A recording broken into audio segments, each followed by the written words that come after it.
Welcome, and Collins here for Brutus Monroe. Today I'm going to create this fall wreath card. Let's go to products I use. I use our new Autumn Branches stencil. Has a beautiful branch wreath and a swag on the bottom. We're going to use our Fall Floral stamp set. This is 44 pieces. You have several large florals, some medium florals, and an abundance of leaves that you can think of. You have an acorn and that little thing that looks like a walnut, or who knows what it is really.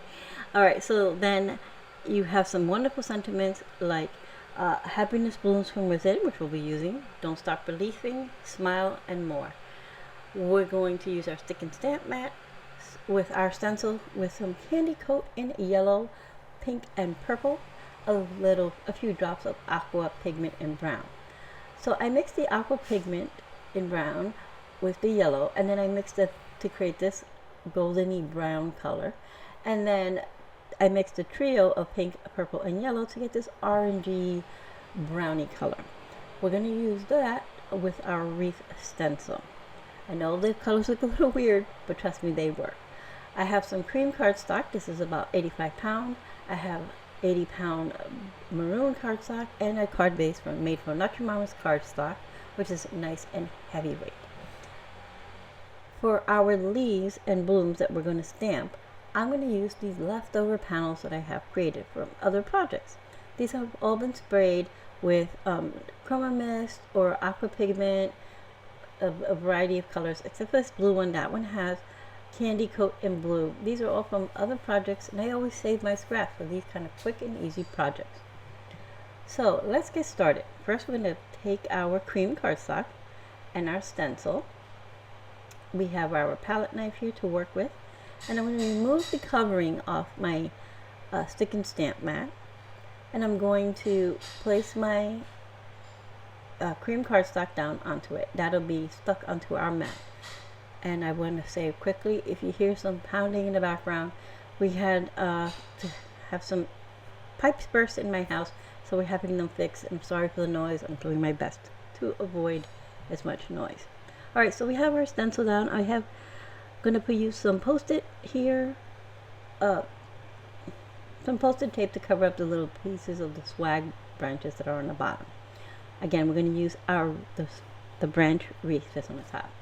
So we're going to start with our yellow candy coat mixed with the aqua pigment right on the bottom, and I'm just going to push this through. Now, if you're not familiar with our candy coat, it's like our Chroma glaze, but it has a lot of beautiful glitters and chunky glitters in it. So it's going to have a lot of texture when this dries. So then I mix the more orangey brown towards the top, and then I blend them all together.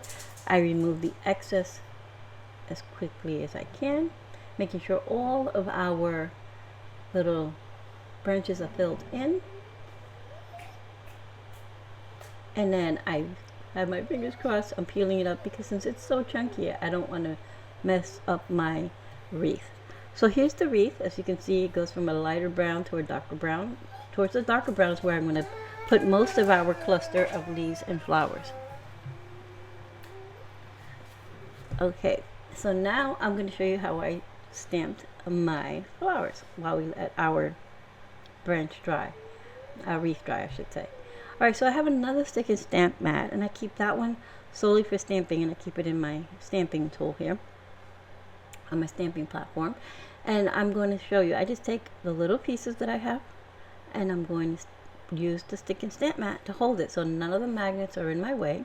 The magnet's only holding the stick and stamp mat to the misty platform. I'm going to place my image here. I'm going to find how the best I want it. I want most of that reddish color towards the bottom, and then it go lighter. So I'm going to push it down. I'm going to take my Raven Detail ink up my image, and then I'll just stamp it, and then I can fussy cut it.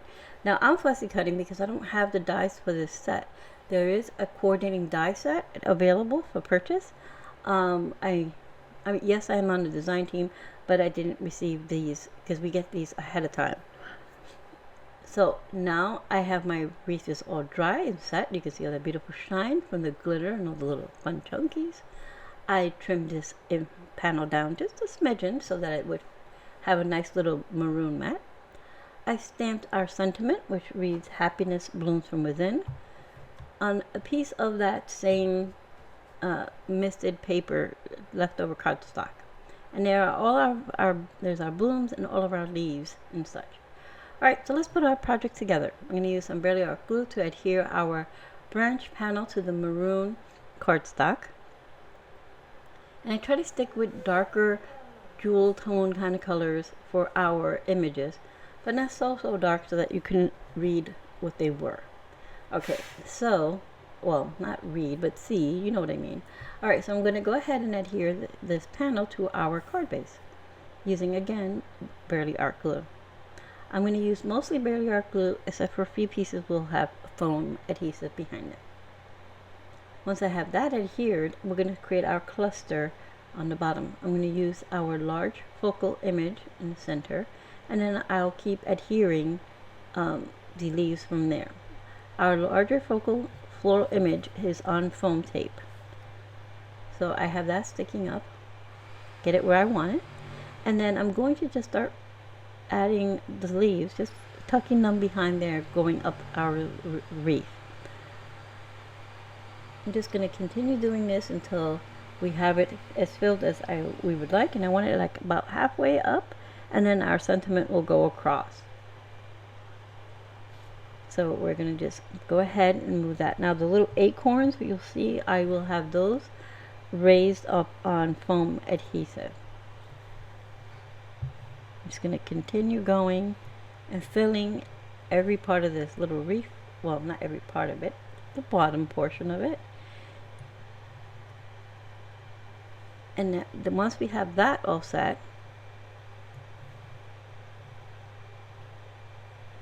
we will add our sentiment. So keeping these little pieces of scrap, I would consider scrap, left over from other projects, make this go really quickly.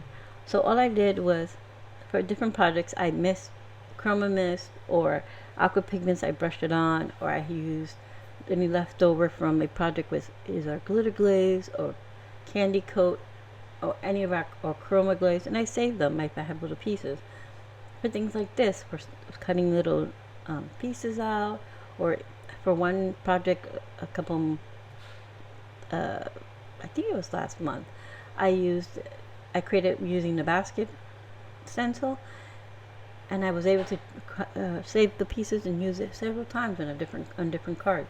So do that, save your pieces, especially with our beautiful products such as Chroma Glaze, Aqua Pigment, the Glitter Glaze, Chroma Mist. All of these projects, especially the Candy Coat, which has lots of beautiful glitter, they give you such great panels, so use them to your advantage. So here I'm going to trim off that little tip of our acorn because it was getting hard for me to tuck it where I need it to be. And I'm just going to put some foam adhesive behind the little acorns, and I'll tuck those into our cluster here. And we're just about done. Once I place this last little acorn, will be done. I have 2 leftover leaves, and I'll just save those for another project. Oh, do I end up? Yeah, no, I end up saving those for another project. I thought for a moment there I did stick them in there. Okay, I do save those.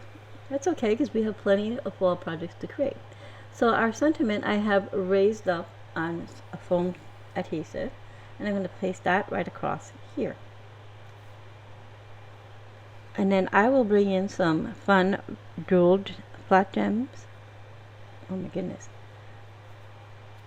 Some flat gems in here, and then I'm going to place them throughout our wreath and by our sentiment. Just adding them just here and there. And I do that just putting little dots all around where I want them with the Burley Art glue, and then I'll just attach our little gems using my gem wand here. Once I get those all done, our card will be complete.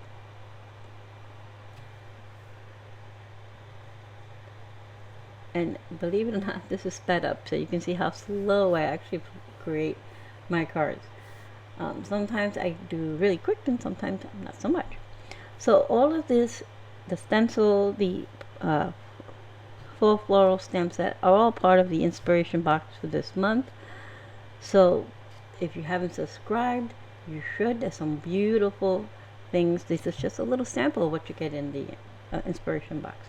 So here's our card all complete. We have plenty of fun dimension, as you can see. Not so much that you can't mail it, but beautiful layers and dimension.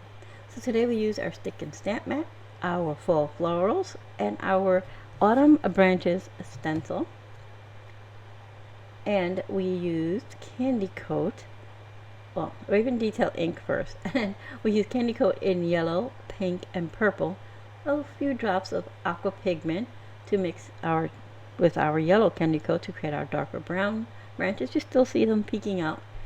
And a variety of leftover scraps with, like I said, a variety of Chroma Glaze, Chroma Mist, Aqua Pigment that are splattered on there, and a little bit of glitter glaze and a little bit of Candy Coat.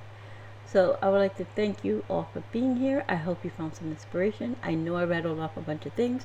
I'll have everything listed in the description box below for you. Thank you, and I have a great day.